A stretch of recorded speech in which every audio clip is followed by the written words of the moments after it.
Let's go back to this national goal we have, right? 50% renewables by 2030. Okay, so let's say you achieve that. What does that actually look like? I mean, if biogas is still limited, how are you going to balance when you get to 65% by 2040? How do you balance all the solar and wind? Where? First, grid, you move it. Second, demand management. Third, you have to have storage. How much storage? That depends what the mixture is.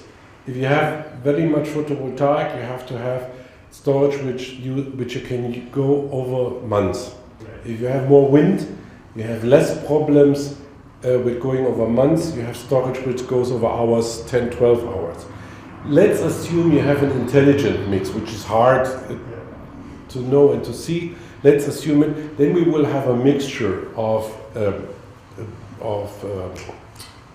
hydropower and starting in that time power to gas storage. Methanization. Yeah, okay, first hydrogen. Because you can put 5% into the existing grid with hydrogen. So the grid of Germany, the natural gas grid, has a huge storage system. That's historical. The natural gas system was built up in the Cold War system.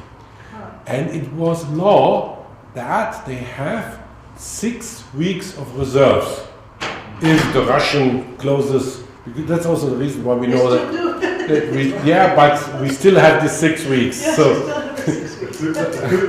that means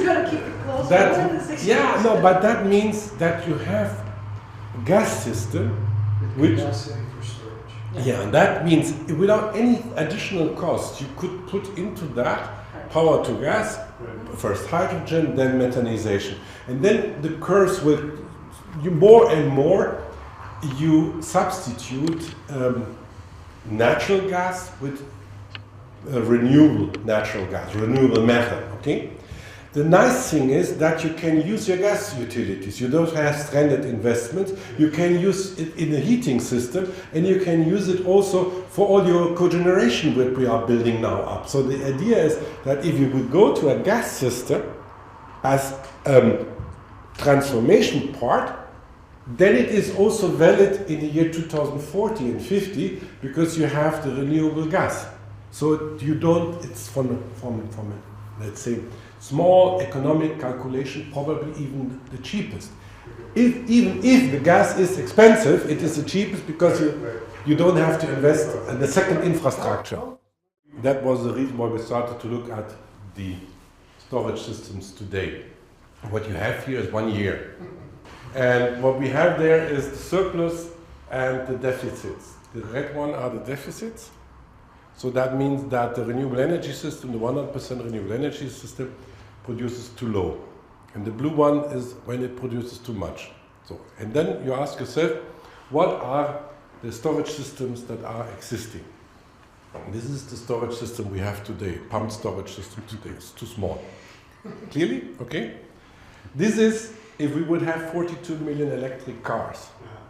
That's also a problem, more probably for 15 or 10 minutes.